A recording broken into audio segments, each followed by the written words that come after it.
Hi everyone, I'm so happy to tell you I've got Michele from Heartfelt Illustrations here with me today to discuss the perfect logo and other branding tips.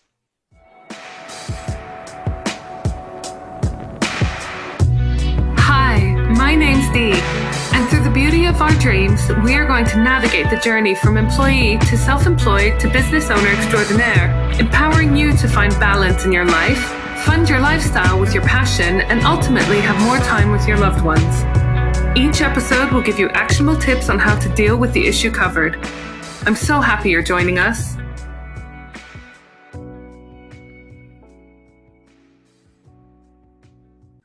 Welcome, Michele. Thank you so much for being here and always being so awesome with my branding. How are you today? Hi, Dee. Yeah, I'm okay today. Thank you. Yeah, how are you?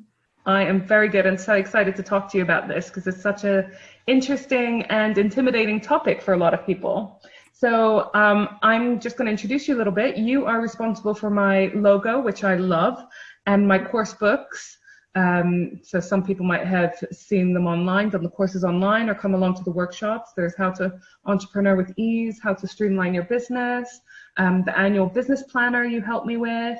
And if anyone out there has ever downloaded any of my freebies or opt-ins, you are probably responsible for the design of those too. So I'd love to hear more about your business and how you set up and what kind of services you offer. Right. I've been in business, I think, for about 7 years actually now, but it wasn't always illustrations. I actually began my business as a crafter and creating felt items. I don't think I've ever actually talked to you about this yet, Dee, but I began as a crafter and I used to run craft fairs. So my family and I, we put on events and I used to run the cafe and run the stalls and also create the things myself. And actually my business was called Heartfelt. And to create a lot of the items that I made required drawings, required illustrations. So quite detailed ones sometimes because they creating the items meant that I had to turn them round, make them into 3D shapes. And I just loved doing the drawings. I actually preferred doing the drawings than I did creating the felt, which took an awful lot longer and didn't always look like the pictures that I'd drawn. So as time went on and I was doing these shows, these craft fairs, we branched out into doing sort of specialist ones like book fairs. And then my daughters were beginning college and university and they used to work alongside me at these shows, and it became apparent that I couldn't keep asking them to do every Saturday and every Sunday and working with me alongside. So I had to kind of rethink the whole of the business model, the whole thing. And just by accident, actually, somebody had asked me to draw some of the pictures for them. And then I thought, well, hang on a minute, actually, I could probably do that instead and be at home and be supportive at the same time. And that's really how Heartfelt Illustrations was born. So I began by drawing my own logo, and then I drew some other people's pictures that they wanted, and then they began asking me if I would do a logo for them. And then it sort of grew into the thing that I was doing. And it was almost an accident, but it was a really happy, wonderful one. I've never been so happy in what I've been doing, ever. I just love to draw. So that's such a lovely story about how cute that you were working together with your family, but also how as an entrepreneur, when you work for yourself, you can pivot your business to suit your changing lifestyle. Right. Which is one of the best things, isn't it, about working for yourself? You can focus on things that you like doing more, or if your situation changes, your family situation, your health, or whatever it might be, you can look at alternatives. Yeah, and sometimes these alternatives just come along, if you like. I mean, being an entrepreneur and working for yourself, you begin to learn and use skills that you suddenly then realise, hang on a second, I could actually use that and do something else with it. And that's really how I came to be creating Heartfelt Illustrations. And so I began with pictures, I began with logos, but now I actually use illustration and extending it like I do, like I've done for you, extending into booklets and creating images digitally that can then be anything from notebooks, business cards, banners, flyers, illustrations for books, adverts, absolutely anything now. So if it needs an illustration, I can provide it, and that's what I've grown into, and that's the business that I have today.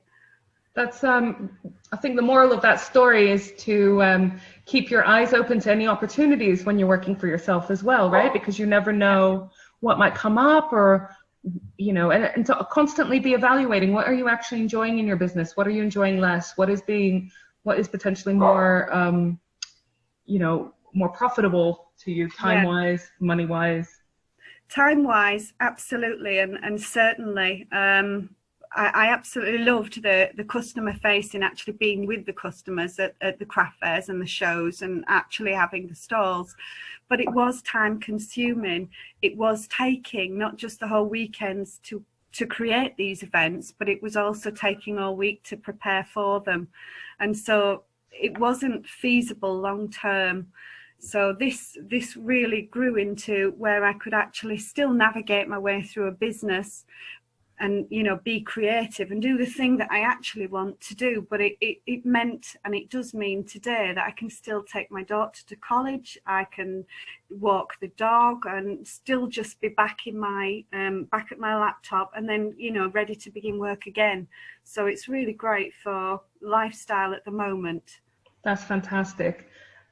So I had a workshop recently, Michele, where I asked people how much they thought it would cost for someone to custom design a logo for them for their business.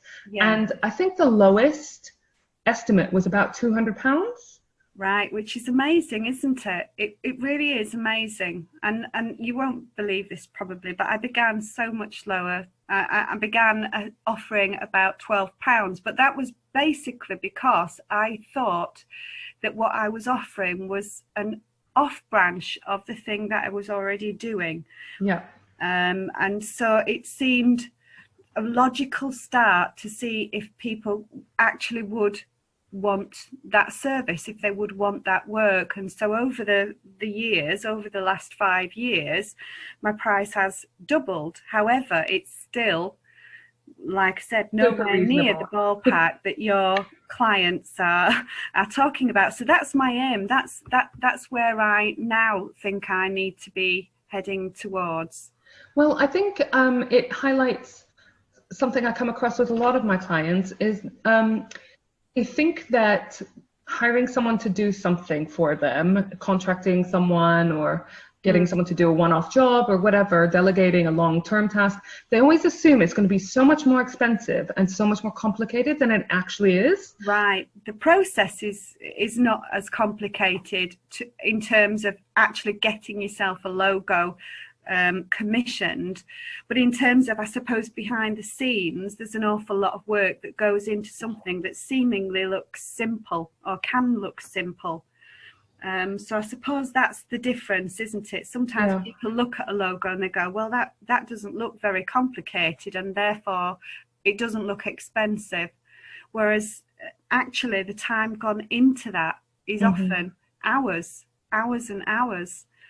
So in terms of like the process, and I know we've talked about this a little bit before, but to get started is pretty simple. I think you just really need to have an idea of what you want your logo to be, and to approach somebody like myself with that idea.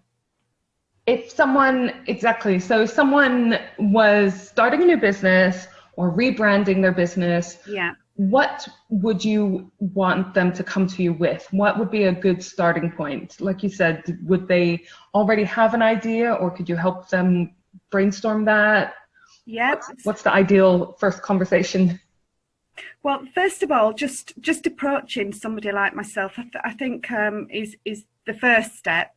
And perhaps you might have an idea of what you want your logo to be. often people come and they've got a really clear idea, and they'll say, I want this image, I want these colours, this is my business name, this is the sort of style that I'm looking to have. But sometimes people will approach me and they really don't know. They're just setting out, and they'll maybe say, I've got a sewing business, for instance, and I make aprons and tablecloths. What would you suggest? And that's absolutely fine too. Sometimes they don't yet even have a business name. So I'm always happy to give, you know, the advice that I feel that I can give, which sometimes is not always much in terms of their business. They know their business, they know what they create, they know what they need, and sometimes just having a little conversation around that helps to bring the customer to a point where they've made some decisions. So they'll, you know, they may then say, oh, I know, then I need at least to have some representation of my sewing in there, for instance. And so at that point I might suggest, great, well, should we have a sewing machine? Perhaps you might want to link that into some of your items, or if it's a business name, it might be related. For example, like mine, Heartfelt Illustrations, I wanted to create my logo with a picture of the thing that I use the most, which is a pencil. So tying it all together.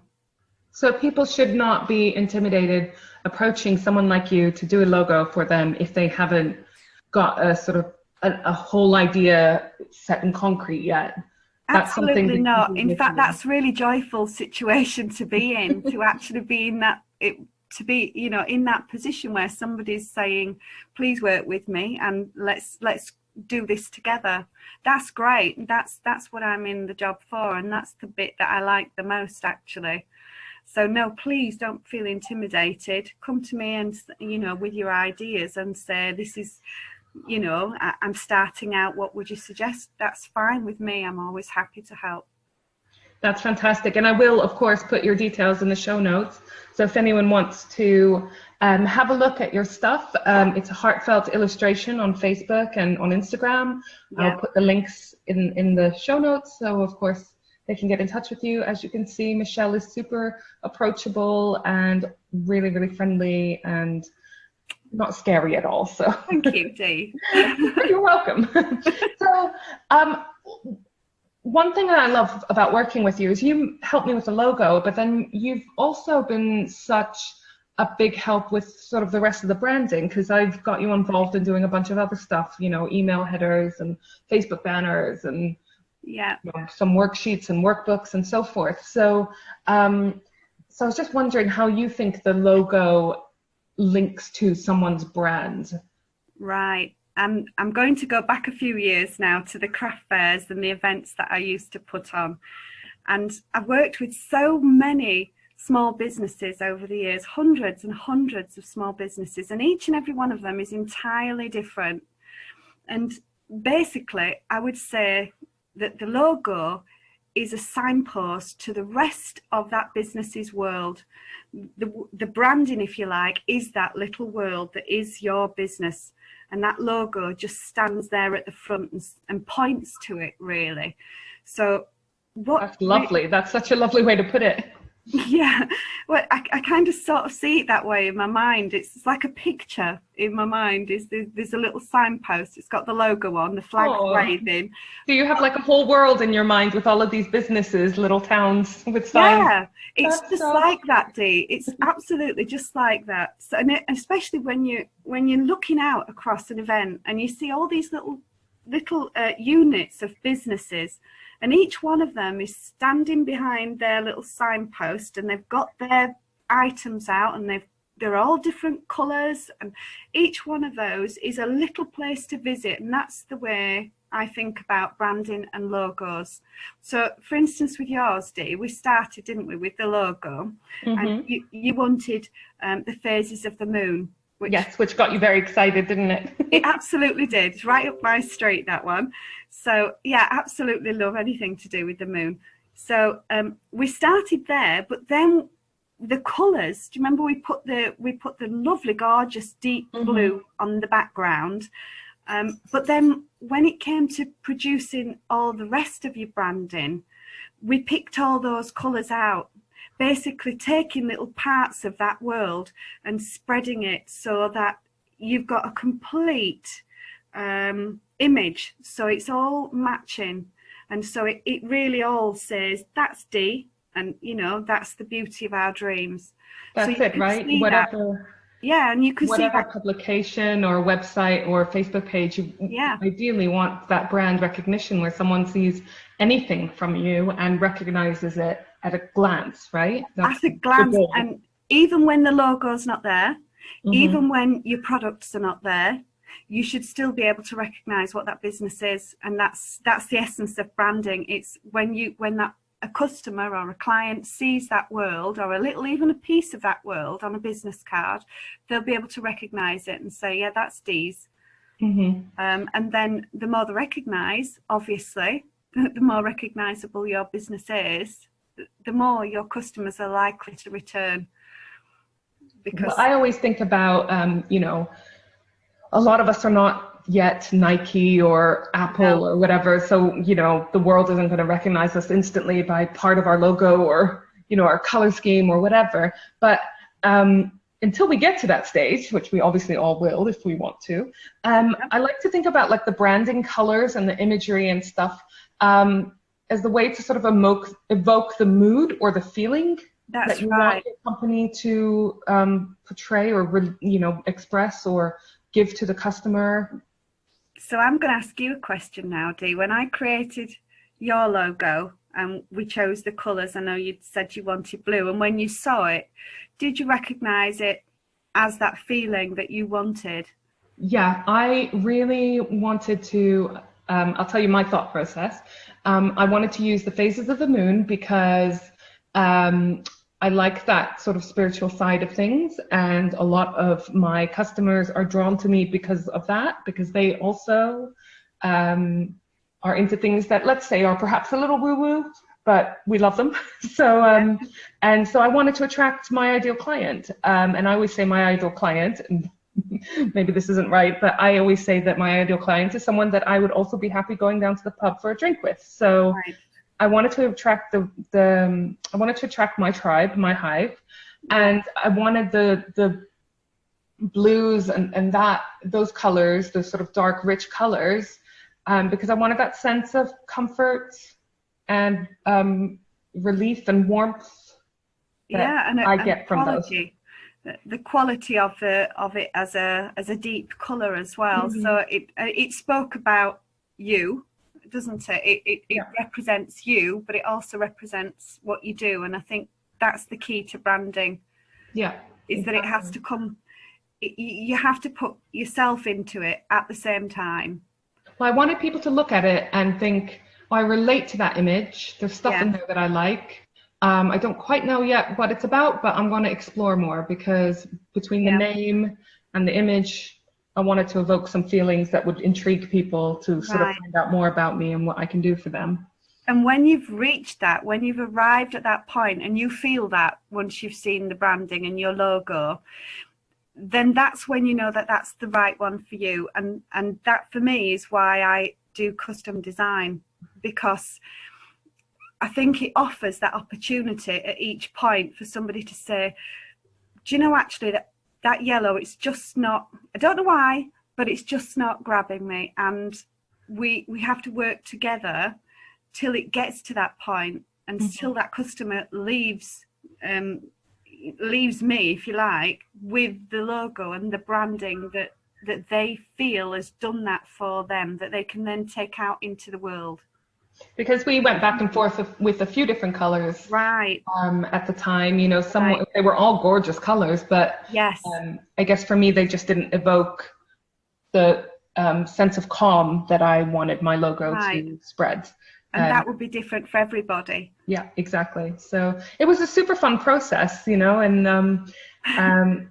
I always have to remind myself that other people are scared or intimidated by that side, because they don't feel like maybe they are creative, and therefore the thought of having a conversation on those creative lines is intimidating to them. But I think some people do worry slightly, and some customers do say, or they're not too sure. But that's why I always say, take your time. Please don't decide until you decide, and it will come. That those decisions will come, because they're gut, really, aren't they?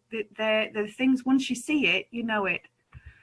So I'm happy to work along with customers until we do get to that point. And you, with all of your years of experience and your skills, you know the right questions, don't you, to ask people, to kind of help direct them to. Yeah, I try to guide, not lead, if that makes sense. Yeah, because what I don't want to happen is for my idea to be the one that goes forward for them. Because I will say to all of my customers that they are the experts in their job, in their business, in their field. I'm not the expert there.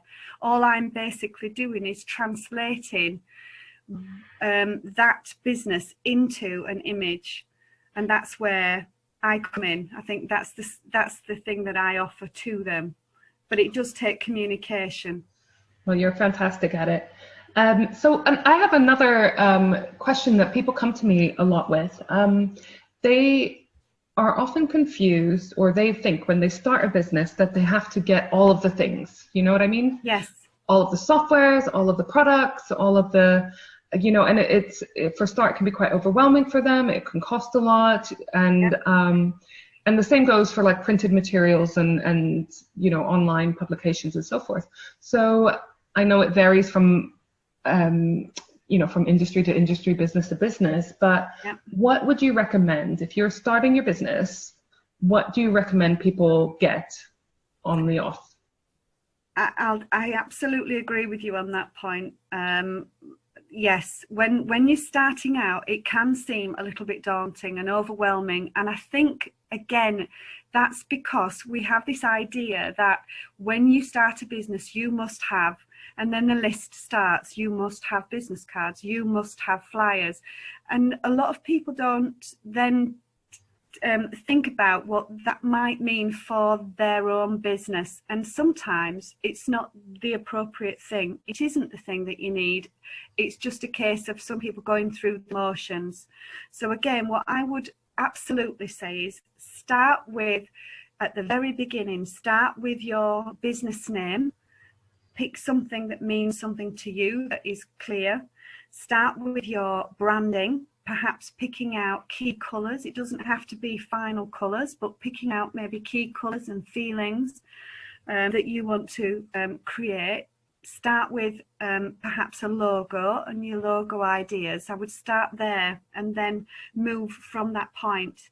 So I would perhaps go for things like getting your Facebook page or your Instagram page, or if you're planning on selling in an Etsy shop or eBay or wherever it is online, I would focus on developing the branding through those places where your customer is potentially going to visit you first. So those are more like digital items, not printed. Yeah. So you recommend, like I said, the softwares and so forth, kind of getting them as and when you need them, rather than feeling obliged to order all of these flyers, brochures.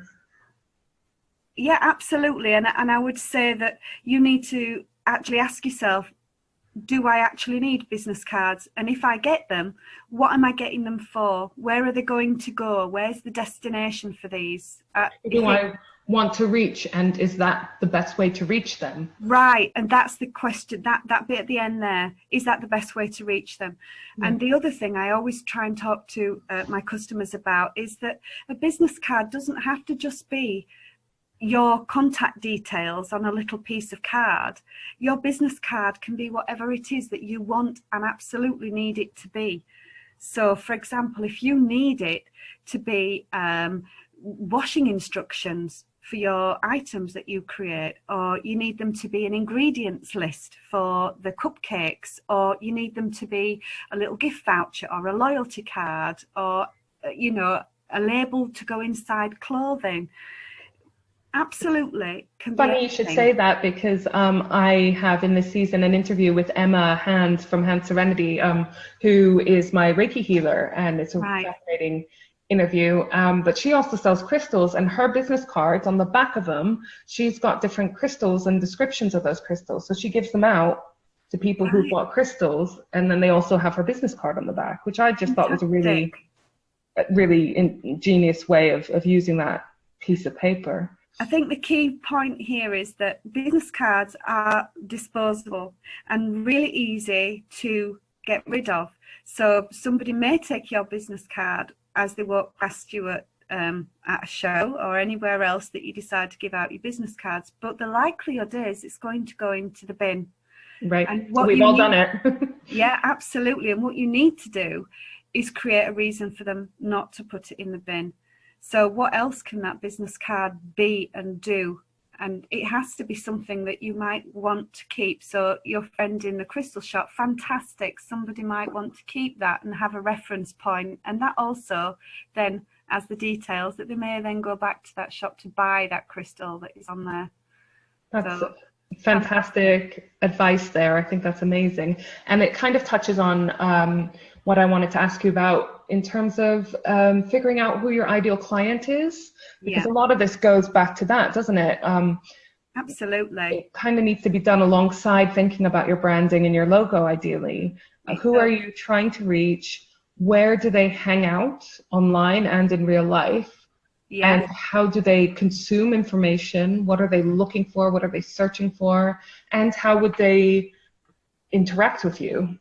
Absolutely. All key points, and your logo and your branding is the beginning of that. It's the window into that world, isn't it?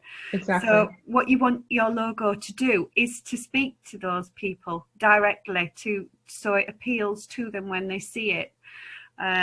So for example, I created my logo with lovely light greens and yellows, and I wanted it to look fresh, but I wanted it to look creative, because I knew from the people that I'd worked with previously, but also from the orders that were coming in for custom illustrations and logos, they were a creative community. They are the people that are making things and designing things, and so my logo and my branding had to speak to them, and it needed to be approachable enough that they didn't see it as too corporate, that I was one of them. I am a creative myself. So it taps into that field and those businesses that hopefully are the ones that can hear me. So I go onto the platforms where they work. I'm members of the craft groups and the small business ones as well on social media, and directly targeting that as my custom base.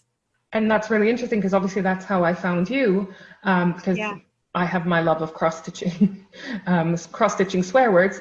And so I'm in some of those groups that you are in, and someone must have recommended, or someone must have requested information about a logo designer, and you popped up and posted that you do that. And I saw your branding, your logo on your Facebook page, and thought, she's one of us, you know, she will get me, so I can work with her. And that's one of the really important things, isn't it, for a logo to sort of be relatable to who you want to relate to, basically. It is. And also there are things like some trades, for example, building trades or bakers, for example. There's a kind of an expected, known, done way of representing those businesses, and I think you have to also get that balance right. Your logo, if you are a builder, has not got to say baker from first view, if you know what I mean. Sometimes we have to navigate what's expected in the customer's mind as well. So we all know what a builder's logo may look like. That's not to say they all have to be the same, but what it does mean is that we have to appreciate when we're designing something, that if you're designing for a builder, that it has to say that to the customer. And it does need to be recognizable, doesn't it? Right. And it's difficult to put that into words, Dee, in terms of what I mean. I don't mean putting a cement mixer on every banner thing. I mean, it has to say straight away, no messing, it has to say to the customer, builder. Mm-hmm. Otherwise, it's not doing its job correctly. And that's the difficulty with getting the branding correct, because there's so many things to consider, not only just, you know, representing yourself, making sure it's clear and not like everybody else's stands out, but also having to navigate those kind of expectations of the customer, that it has to say straight away, what is it that that business is. And I suppose it also is worth thinking about where your logo will be seen by your ideal customers. You know, is it going to be on a van zipping past on the A316, or is it going to be on Facebook, where maybe, you know, people are sort of scrolling and they have a little bit more time to look at your page and read into it and stuff. So and sometimes I will ask, you know, those questions. So for example, if a builder does approach me, and I've done a few of builders logos, but if they approach me, I might ask them, is this going to be on the side of a van? Because that will affect the way that I'm going to design and draw it. I've got that in my mind, that it has to be striking, like you said, as it goes past. You've got seconds to see a logo, the name, and get a feel of what it is about, right? Exactly. Absolutely. And sometimes, you know, I may advise and say, look, that's just a bit too complicated, or you might want to make that clearer, or the colour of that font is not going to stand out at a distance. And sometimes those conversations can be a little tricky, but I think they're really important. Yeah, of course. And that's why someone's getting you involved instead of just trying to do it themselves. I mean, there's loads of software, isn't there? There is.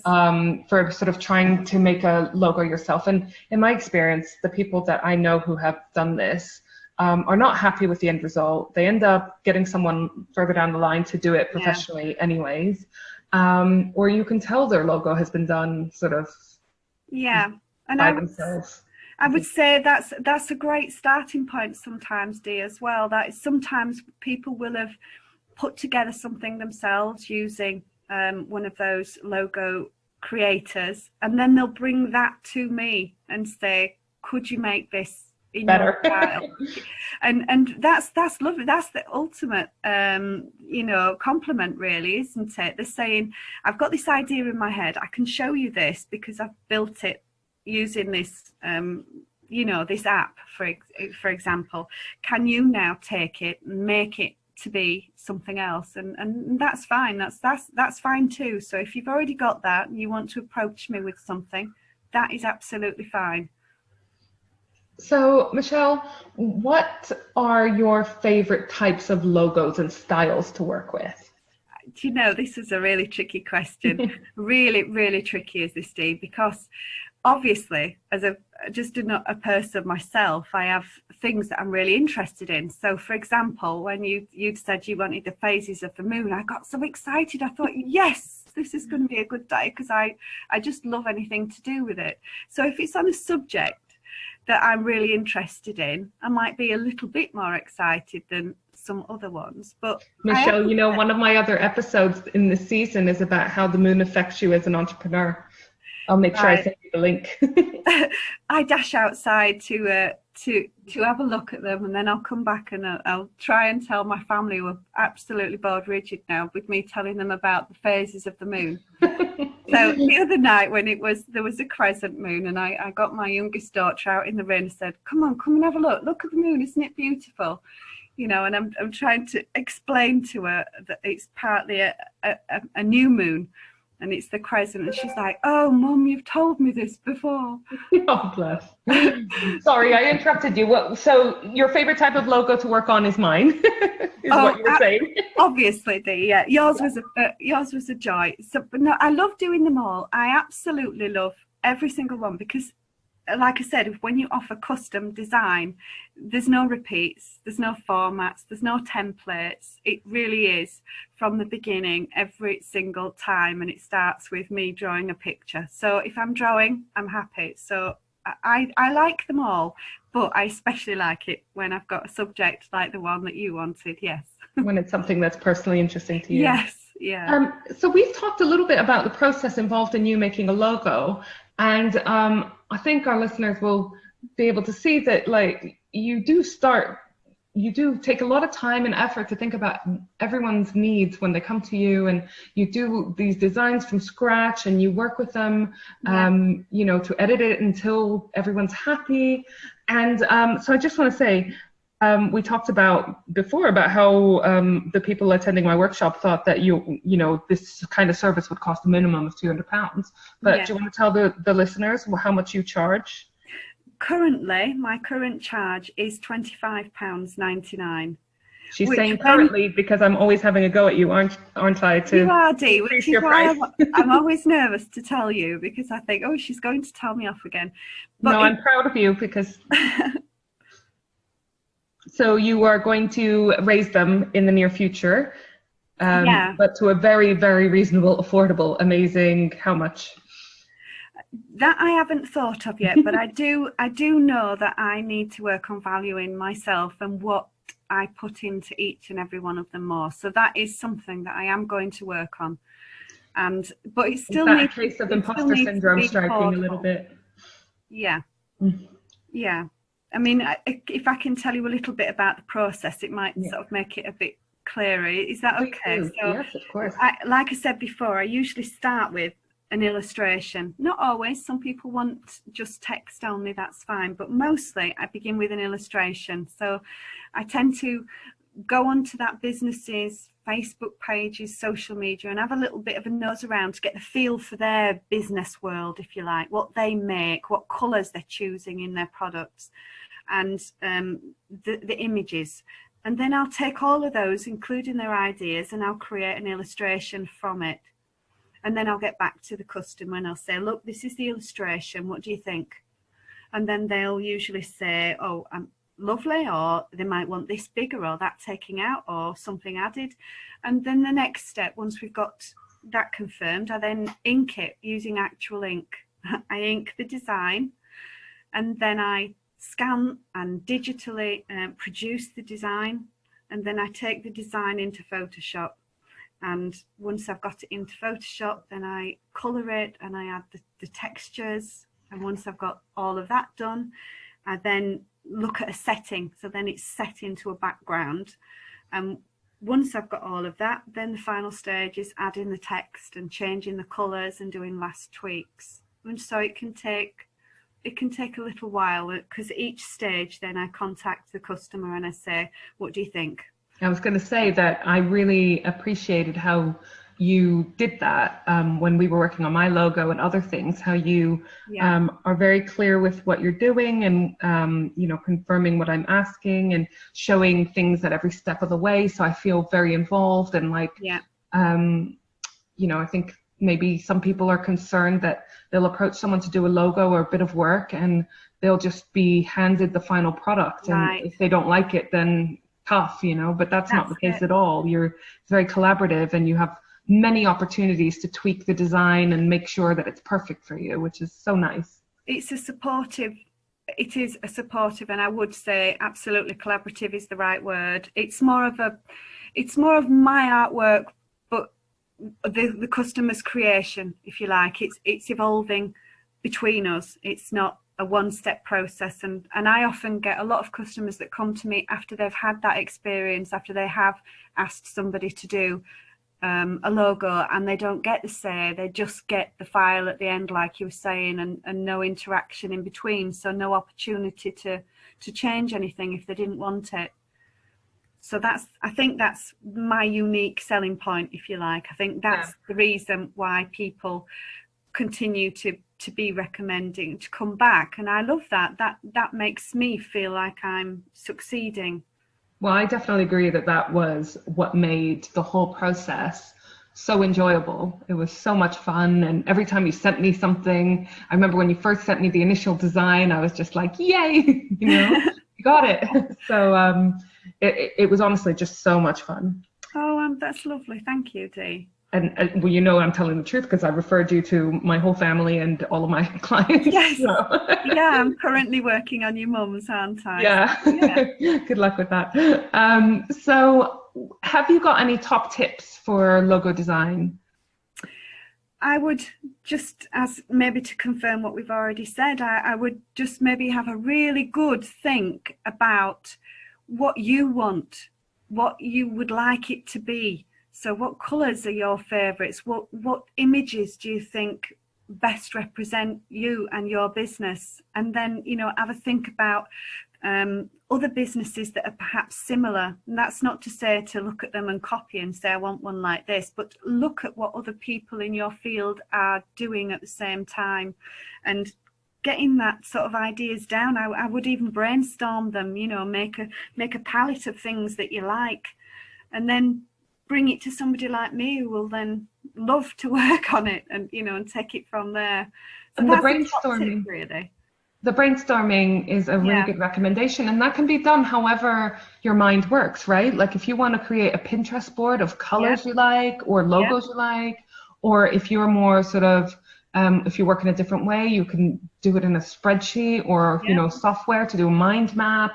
However you think and however your mind works, just go with that, and then present it to Michele or whoever your logo designer is, and then hopefully take it from there, right? That's it in a nutshell, Dee. Yeah, and then, you know, I'm obviously always happy. It doesn't matter what format it comes in, just, you know, ideas is great, and then I would go from there. Yeah. So this has been just so interesting, and I hope that it helps relieve people's anxiety about getting someone involved. A lot of people I work with, like I said, they really struggle with the idea of delegating anything because they're worried about, you know, maybe they feel intimidated because they don't have enough ideas themselves, or they've never done this thing before. So hopefully we've alleviated some of those concerns, and you know, the first step is to find someone and just start having a conversation about it, right? Yeah, absolutely. And I'm, you know, even if it doesn't go to a sale, I'm always absolutely happy to talk to anybody about it. Don't feel that when you message somebody like me that you have to buy anything. You don't. Just make contact. I'll be happy to help. So because a lot of us are in this situation, I was hoping you can give us some pros and cons as someone who's been working for themselves for a little while now, about working from home, boundaries and so forth. I was thinking about this last night, actually, Dee, when I knew you were going to talk about it. And all the things that I wrote down on the pro side, I actually also wrote down on the con side. That's so interesting. That's true of everything, isn't it? Relationships and all sorts. Yeah, absolutely. So one of the first things I think I wrote down was that you can work from home in your pajamas. You know, you're actually at 2 seconds, you're at your place of work, and you're good to go. And that's a great thing sometimes, isn't it? Because, you know, who wants the commute every day? That can be really stressful. But then at the same time, I thought, do you know, I almost miss, I put almost on there, but I almost miss that going out into the world as well. So actually being at home in your pajamas can sometimes be quite isolating. And that's when you realize you haven't put outdoor clothes on in quite a few days. That's when you're like, maybe I need to get out of the house a bit more. Absolutely, absolutely. So it's when you've got a job that requires you to leave the house and get on public transport, for instance, then you know, you get dressed, you get out the house, you do everything, and then you come home, and your home is a home, isn't it? It's exactly. The sanctuary. Whereas when you work in that sanctuary at the same time, it's often very difficult to separate them out.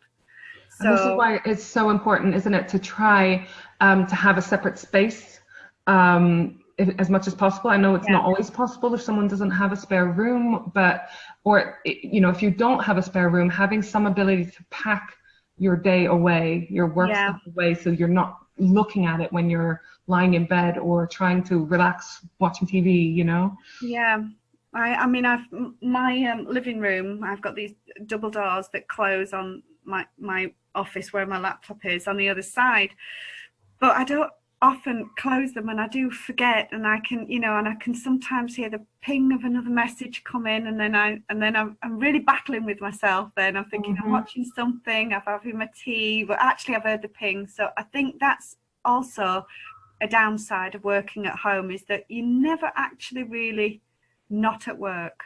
And another way to help with that, though, I find, is to set time boundaries on Yes. yourself as well. You know, you can be flexible, obviously, that's one of the joys, but to have a kind of somewhat regular idea of what your working hours are so that you don't end up working all hours, because that can happen, can't it? I promise myself that every weekend I you know, write down in my diary, right, these are your working hours this week, and I've never ever managed to actually do it.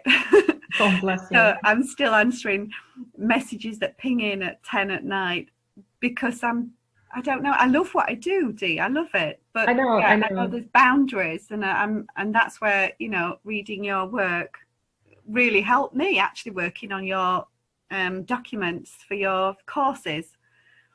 That was one of the nicest compliments I ever had, when you told me that you were finding it really useful. But the boundaries thing is so important, because otherwise you lose all of the flexibility that you wanted when you started working for yourself, because you put these unrealistic expectations on yourself to just be working all the time. And it happens so easily, doesn't it? Like you say, you hear a ping and you think, oh, I'll just check that. And then once you've checked it, you're like, I'll just reply to that, you know? Yeah.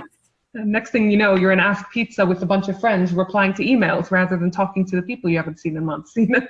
Right. And that's for example. That's the one thing I really have got to work on that. Yeah, I really do. So I need to maybe put my phone on silent after a certain time of night, because I can't help myself. Yeah, I have mine on Do Not Disturb, so after 8 o'clock I don't get any messages or any text messages, and this is part of the process I learned that I need to do to wind down to be able to sleep at night. But I like the 8 o'clock one, actually, because when you think of the 5 o'clock deadline, you sort of think of that as the working out time, don't you? Yeah. A lot of people, especially, again, coming back to it, my target audience of people are often got outside work as well as the creative businesses. So they're often around in the evening and, you know, and messaging in that time. Whereas I've been at work all day here. Do you see what I mean? Yeah, but the important thing to remember is that, you know, if someone's messaging you in the evening, that's not to say they expect you to reply. They probably don't. You know, it's just that that's the time that they have, the free time they have to address whatever issues they have to discuss with you. But most of them, if, you know, like if I send an email at 10 o'clock, there's no way in hell I expect someone to reply to me at that time. And right. If they do, you know what I'm like, I'll probably tell them off for not having good time boundaries. But so it's just important to remember, isn't it, that you don't want to lose the benefits that you've of working for yourself. Otherwise you might as well just have a corporate job and, you know, be someone's bitch, because you've done that to yourself, you know. Absolutely. So yeah, getting the balance, I think, is key to working at home. Yeah, definitely. And being strict with those boundaries. Yeah, and I'm learning that, you see. I'm very proud of you. So I'm going to ask you now, have you got any habits for success? Have you got some top 3 habits for success? Well, you've just covered one of them. I think that's getting the balance and the boundaries. But again, I don't know. I like to sort of think of success as not one thing. It isn't one thing, is it? Because each business has its own idea of what success is. And, you know, we mentioned earlier about some of the bigger brands like Nike and Coca-Cola. They're successful in their own way. And so success for you and your business might be something like just getting over a threshold of sales for that week or that month, or it doesn't matter what it is, it's specific to you. So what I would say is, although it's good to look at how to develop as a business and look at the ways that you can, I would also say that we also need to look at ourselves and what success means to each and every one of us. I agree, totally. I agree. Yeah. That's one of the exercises I get people to do early on when I work with them or when we do a workshop is, you know, what is your ideal day and what is your measure of success? Right.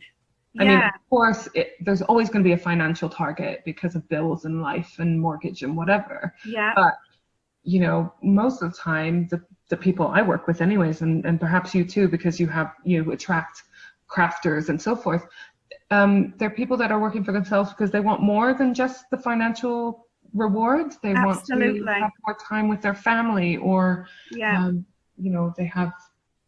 And that might be success for you, is like you said, Dee, success for you and your business might be having that time to take the dog for a walk on a lunchtime, or whatever it is. But I would say one top tip I would say that carries through everything, whatever level and whatever size of business that you have, is customer service. And if you crack that and you get that right, then your customers will return. I think that's so important, and it's something you do so well. People have to enjoy talking to you. You don't want them like seeing that you've messaged them, or that they've got a call coming from you and thinking, oh, which we've all had to work with people like that, haven't we? But not just sort of things like that, but in the way that you approach each person. And so if you have made a mistake, say I've made a mistake, and then remedy that mistake. Don't hide from it. And even when, things do go wrong within businesses, even when you do post the wrong thing out because you're bleary-eyed and tired, if you make that point of explaining and contacting your customer and keeping them informed, they will feel part of that process. And that's key to it, I think. I mean, they will then still return to you. Whereas if you try to cover that mistake up and ignored it, then you're likely to have lost that customer forever. Yeah. So I think it's really, really important that you consider your clients and your customers as your business itself, because without them, you don't have a business. Anything, right? Exactly. Yeah. One habit for success, one thing that I think you do amazingly well, if you don't mind me saying, is that you have definitely got a specific style in your artwork.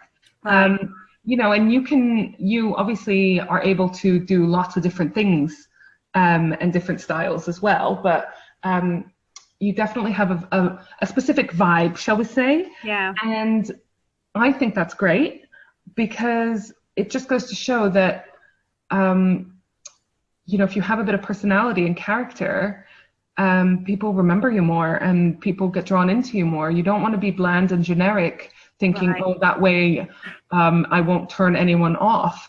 But at the same time, you're not turning anyone on to you, and no one's interested in hiring you.